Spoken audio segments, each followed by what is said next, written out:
kita akan menyaksikan Indonesia lawan Bahrain. Oh, wow. Bahrain baru menjaringkan free kick yang gila. Rafael Strik lari ke byline. Ivan Jenner. Cross. Gol. Oh, ini. Yes. Gol untuk penyamaan ya. Waji menjaringkan gol. Comeback Waji, is real, baby. Memang boring game ni kan. Asyik pemain Bahrain jatuh sajalah. Tom Hay menggerak. Betul. Saya lihat permainan ini, laga ini guys. Itu orang-orang Bahrain ni badan dia semua besar-besar tetapi mudah jatuh saja, tetapi wasit terus menyepluit ya. Fall. Saya tidak tahu bagaimana taktikal mereka ini. Memang dalam taktikal mereka ataupun di dalam training mereka itu memang ada training untuk sentiasa jatuh dan mendapatkan fall ya. Itu yang saya lihat perlawanan ataupun laga pagi tadi ya. Akan bola kepada Rafael Strik. Gol! Oh, cantik. Ini gol memang cantik. 2-1. Tiuplah bisa bodoh. Sepakan penjuru lagi dah 2 minit setengah. Bahrain menjaringkan gol daripada sepakan penjuru. Ini tak adil lah. Bodoh punya wasit lah ini. Masa tambahan 6 minit jadi 9 minit dek. Sekarang baru dia tambahkan game. Sepatutnya Indonesia yang menang game inilah. Guys, memang setuju saya apa yang dikatakan oleh Jom United ini. Seharusnya pada minit 96 itu wasit sudah menyepluit ya dan menamatkan perlawanan. Tetapi kita tidak tahu kenapa wasitnya tidak menyepluit. Adakah jam di tangannya rosak ataupun sengaja untuk melambatkan lagi sehingga itu Bahrain mendapatkan jaringan. Itu bagi saya benar-benar apa sebenarnya di fikiran wasit itu guys.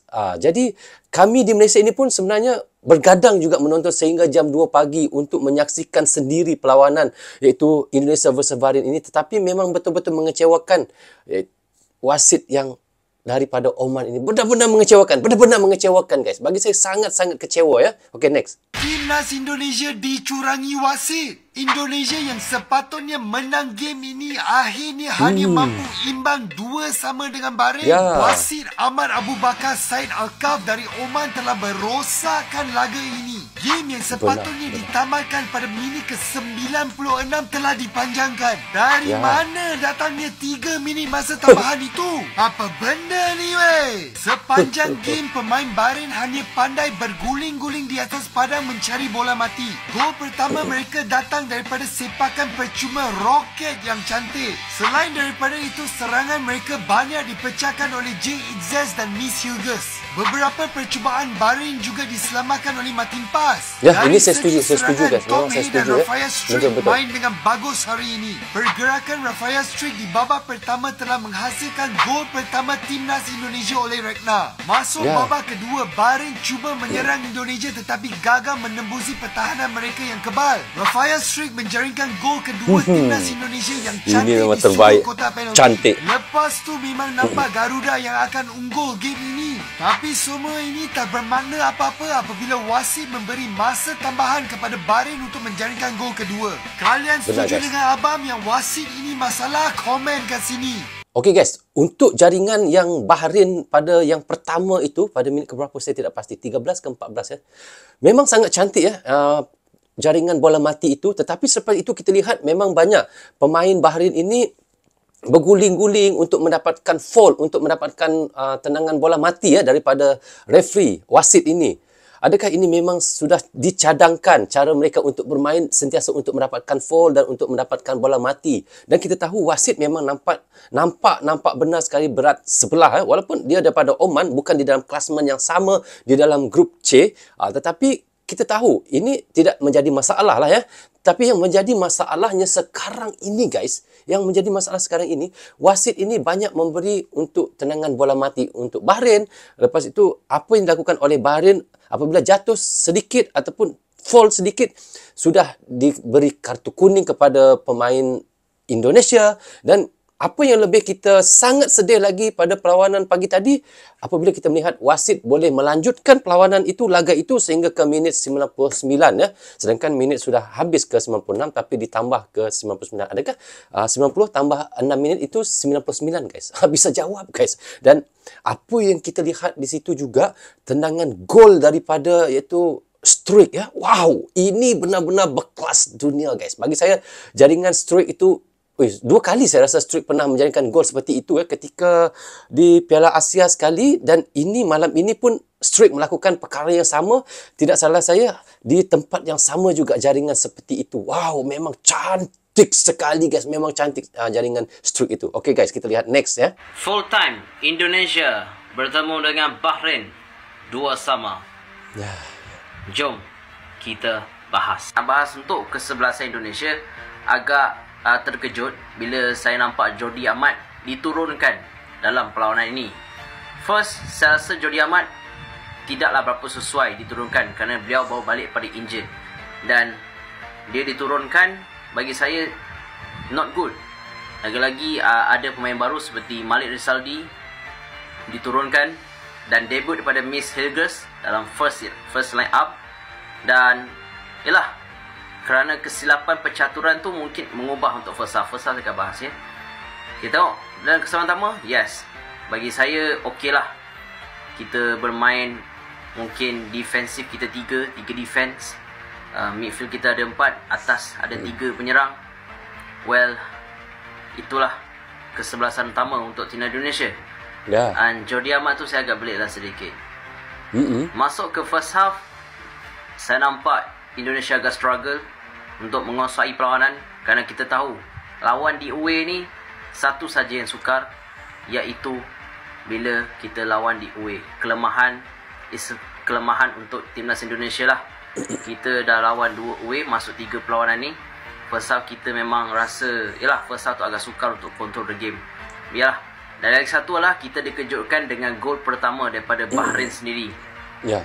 Gol pertama daripada Bahrain, saya ingatkan itu adalah gol, tapi tak gol, kena tiang. Tapi ya, is it gol? Official daripada ref sendiri yang bijak mengatakan itu adalah gol. Yes, it's a goal. Ya, memang gol lah itu. Selepas tu timnas Indonesia agak struggle untuk menguasai perlawanan kerana kita nampak barisan defensif, barisan midfield, barisan striker sepertinya tidak berapa nak menjadi, dan akhirnya kita dapat jaringan lah daripada first half daripada Ragnar Oramanggon. Satu sama. First half, satu sama. Memang first half ni kita nampak timnas Indonesia agak struggle untuk menguasai perlawanan. Lagi-lagi Bahrain memang menunjukkan kualiti tuan rumah mereka tu memang betul-betul lah. Dan mereka memang nakkan menang dalam perlawanan ni.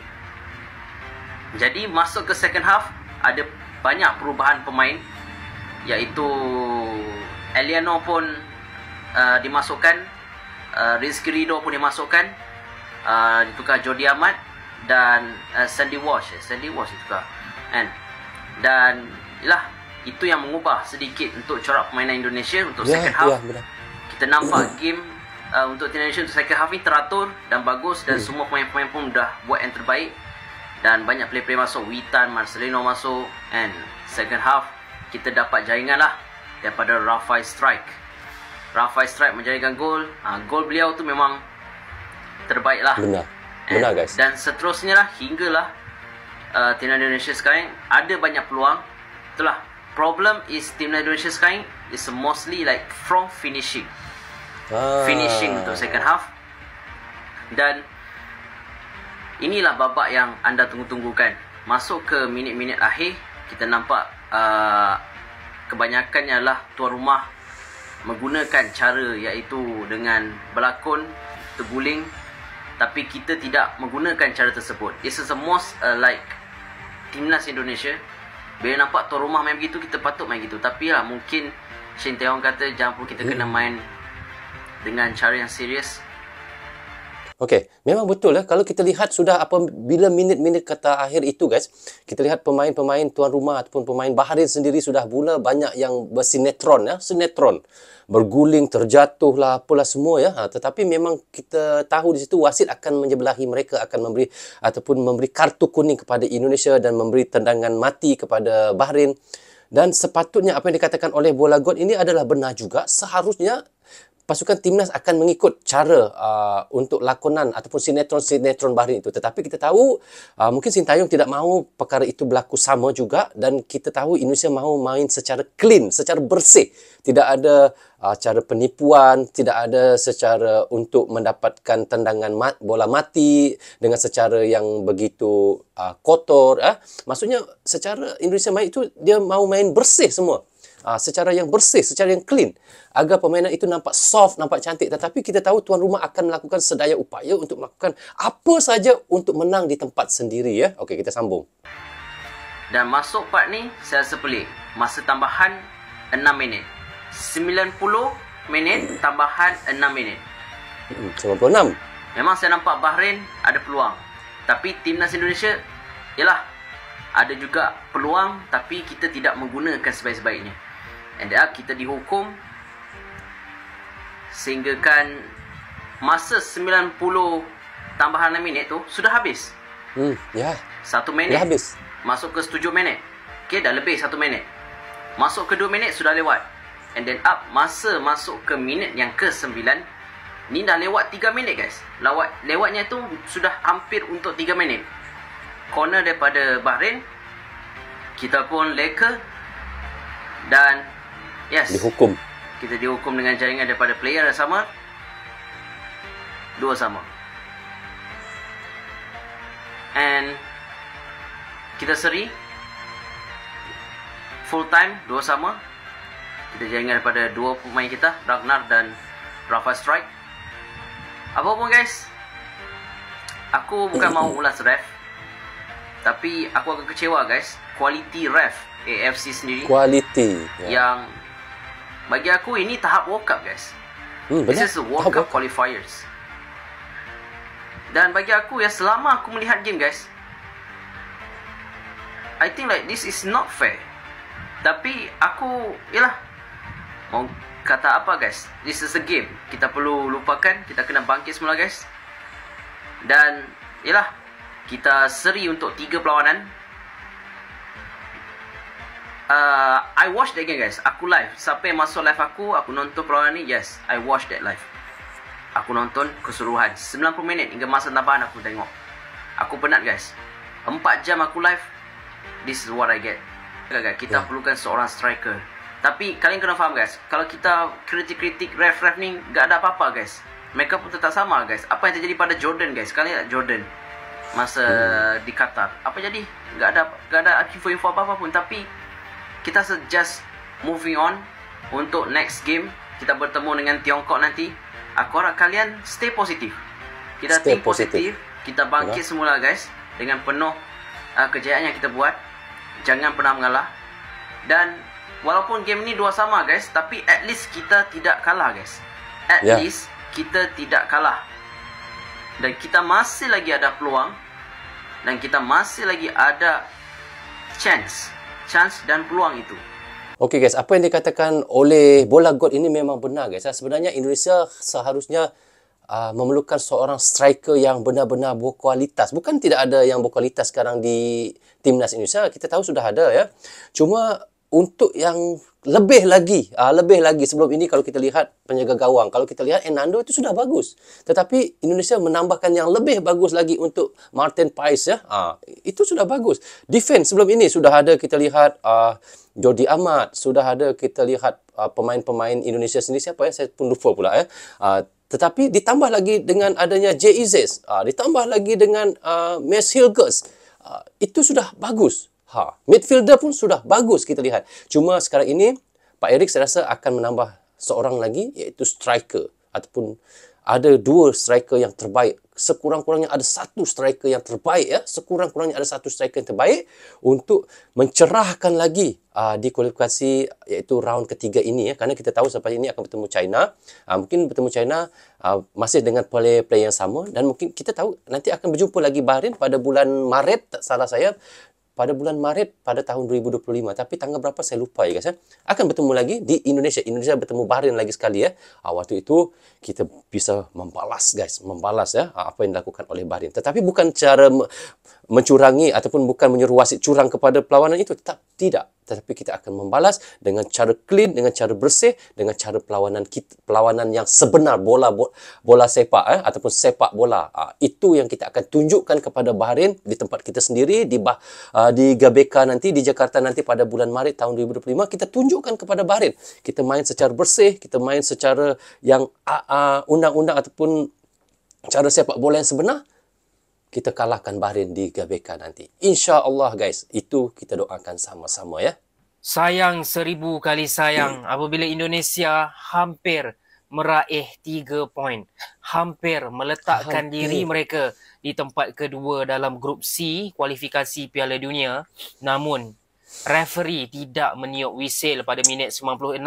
Tidak meniup whistle pada minit 97. Guys, memang benar kalau kita lihat pada klasemen ini, kalau menang pagi tadi guys, sudah di tangga yang kedua Indonesia ya. Minit 98 belum lagi. Sehinggalah Bahrain gol hampir ke minit 99. Jom kita review game Indonesia lawan Bahrain ni. Sebelum tu, korang yang minat konten-konten bola sepak, jangan lupa tekan butang follow dekat sini. Dah tekan, mantap cuy. Pertama sekali, jom kita borak pasal referee lah. Sebab aku rasa inilah topik utama yang orang-orang Indonesia nak dengar. Aku tahu setiap kali Indonesia kalah ataupun hilang mata, banyaklah topik wasit curang ni keluar kan. Tapi kalau korang tengok game malam tadi, memang nampak obvious ada berat sebelah. Lagi-lagi dekat minit terakhir tu. Okay? Game extra time sampai minit 96. Dan minit 97 ataupun awal minit 98, referee ada peluang untuk meniup whistle. Okey? Sebab Indonesia dah pegang bola, dah clear semua dah kan. Ada peluang nak tiup whistle tapi tak tiup. Dia macam sengaja menanti Bahrain ada satu lagi peluang. Dan Bahrain dapat peluang tersebut. Itu memang rasa geram lah. Kalau aku jadi orang Indonesia, aku pun rasa geram juga. Minit 98 lebih diorang skor kan. Dan macam itulah, daripada tangga kedua jatuh sampai tangga kelima. By the way, inilah wasitnya. Aku tak tahu apa dia punya social media, tapi kalau korang tahu, memang dah kena serbu dah ni kan. Even social media Bahrain sendiri yang kelakarnya dia tulis 90 plus 6. Padahal 90 plus 9 kot skor. And komen dia orang dah ditutup. Dia tahu tentera bawang Indonesia sudah sedia untuk menyerang, tapi dia dah tutup komen awal-awal. Cakap pasal perlawanan semalam, agak seimbang juga walaupun Bahrain lebih banyak buat shot, tapi shot on targetnya sama sahajalah dengan Indonesia. 5 dan juga 5 kan. And of course lah, Martin Paes ada melakukan beberapa save walaupun gol pertama tu dia berdiri tegak aja kan, dia dah tak boleh buat apa-apa. Bagi aku gol tu memang sangat susah lah untuk diselamatkan. Satu free kick yang sangat cantik dan sangat laju.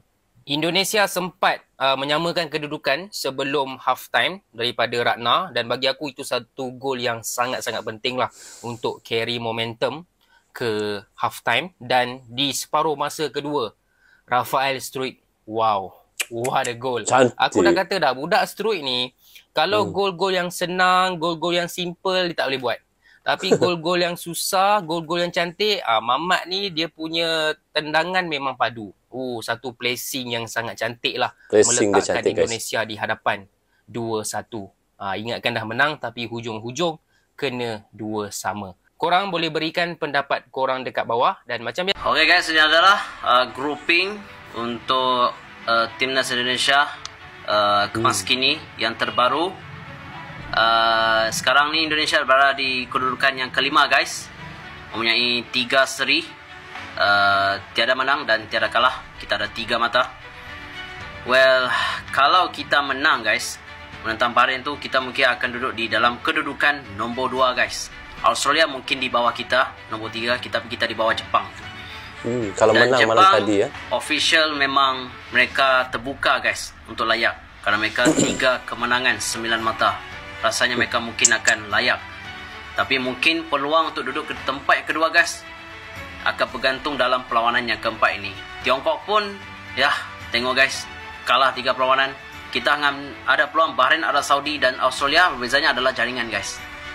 Kalau ikutkan kedudukan kita guys, masih lagi boleh diselamatkan lagi guys. Benar, kalau masih boleh diselamatkan. Kita bangkit dengan menentang Tiongkok nanti dengan Ini 3 mata. Kalau kita menang, tapi 3 jaringannya point, besar itu. Tapi bolosnya mesti kurang. Kita perlu mengelakkan bolos juga. Kemenangan kita wajib menang, guys. Walaupun yalah menentang Bahrain sebelum ini kita you know lah what I mean. Tapi kita fokus di next game. Kita perlu menang 3 mata. Jaringannya perlu banyak. Jangan bolos. Elakkan bolos. Tapi guys, yang aku tahu guys, nanti kita menentang di Tiongkok nanti away.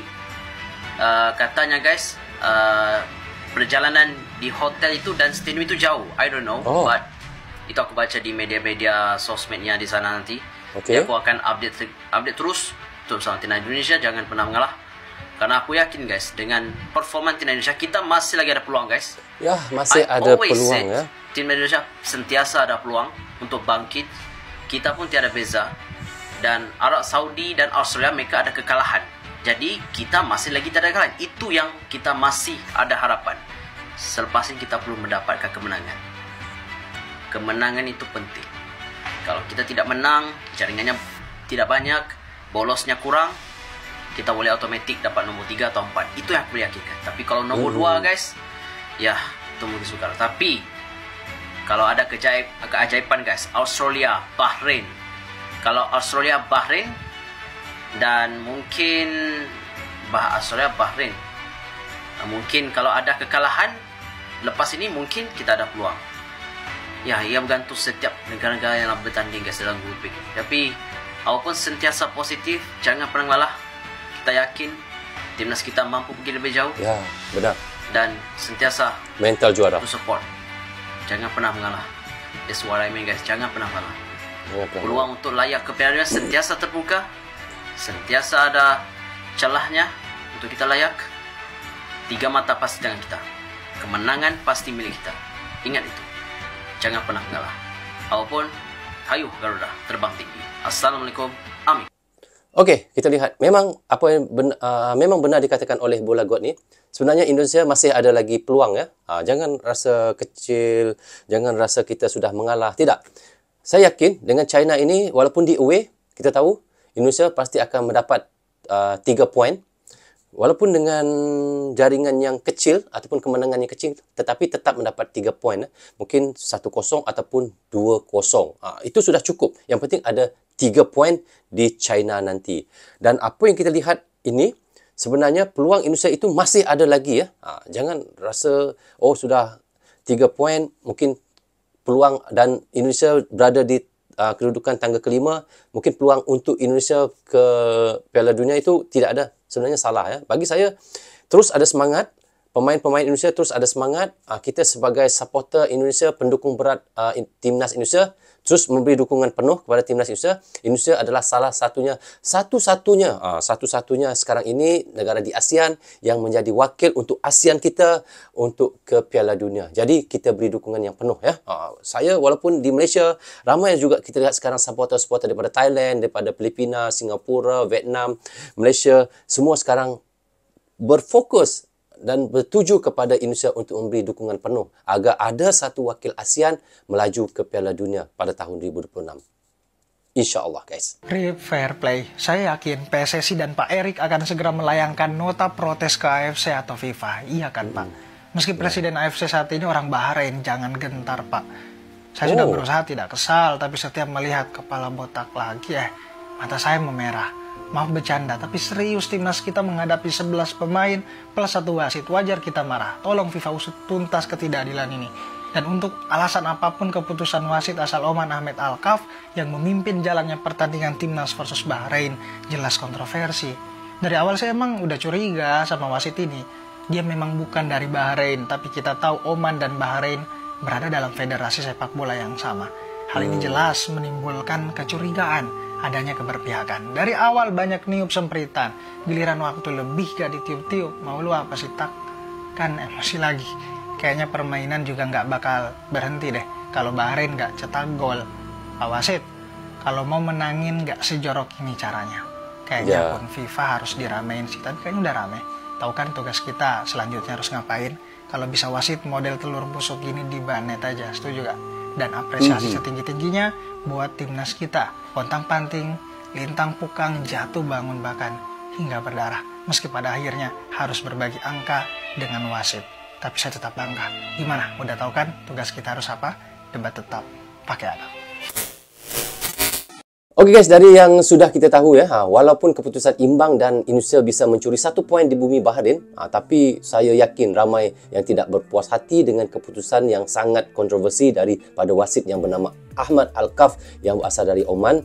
Dari apa yang kita sudah lihat tadi, laga antara timnas Indonesia melawan Bahrain berakhir dengan skor imbang 2-2 ataupun 2 sama. Namun pertandingan ini menyisakan kontroversi yang membuatkan para supporter termasuk saya sendiri guys merasa tidak puas hati kerana banyak yang menilai keputusan wasit asal Oman Ahmad Al-Kaf ini terlalu berat sebelah dan lebih memihak kepada pasukan Bahrain. Jika kita saksikan sendiri pertandingan yang berlangsung sengit ini sempat membuat Indonesia unggul, namun momentum berubah setelah beberapa keputusan wasit yang dianggap merugikan tim Garuda, dan salah satu momen yang paling disorot adalah ketika pertandingan memasuki waktu tambahan di babak akhir.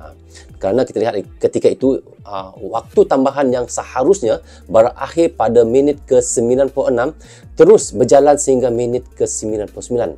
Tetapi wasit tidak manipulate sampai akhir laga guys.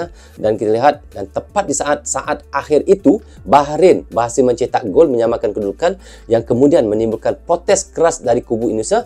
Dari kejadian tersebut, pelatih timnas Indonesia Sintayong kita lihat yang juga merasa tidak puas hati dengan keputusan-keputusan wasit sepanjang laga, menunjukkan ketidaksenangannya secara terbuka. So guys, jujur daripada pandangan saya sendiri sebagai pendukung berat timnas Indonesia juga, sejujurnya kontroversi ini tentu saja memancing reaksi keras dari para pendukung timnas Indonesia, dan pasti ramai menyuarakan kekecewaan mereka terhadap kepimpinan wasit yang dinilai tidak adil. Dan apa yang saya lihat juga di media sosial, tagar yang menyerukan keadilan untuk Indonesia pun sudah menjadi tren dengan banyak yang menyoroti keputusan-keputusan wasit yang seakan-akan memihak kepada Bahrain. Walau bagaimanapun guys, meskipun hasil imbang ini secara teknis tidak merugikan posisi Indonesia, iaitu rasa frustrasi dari kejadian-kejadian kontroversial di pertandingan ini jelas meninggalkan bekas yang mendalam, termasuk saya lah guys. Dan saya juga yakin para supporter berharap agar di pertandingan-pertandingan mendatang timnas Indonesia tidak lagi dirugikan oleh keputusan-keputusan wasit yang dipandang tidak adil seperti wasit Ahmad Al-Kaf ini. Dan kita berharap serta berharap agar Federasi Sepak Bola mengambil tindakan tegas terkait insiden ini. Dan saya percaya juga laga ini akan dikenang bukan hanya kerana hasil akhir 2 sama, tetapi juga kerana drama dan kontroversi yang mengiringinya. Jadi guys, bagaimana pandangan jujur teman-teman berkaitan wasit Ahmad Al-Kaf yang benar-benar mengecewakan kita di seluruh ASEAN ini? Teman-teman bisa tinggalkan komentar di bawah ini. Jadi rasanya sampai di sini saja untuk reaction kita kali ini. Apapun saya ucapkan terima kasih juga kepada anda yang sentiasa mendukung Brozo Channel daripada dulu hingga sekarang. Dan bagi teman-teman yang baru saja hadir, jangan lupa klik butang subscribe dan klik tombol loceng, tanda dukungan teman-teman kepada Brozo Channel. Yang baik semuanya datang daripada Allah SWT, yang salah dan silap datangnya daripada saya sendiri. Assalamualaikum, goodbye, bye-bye.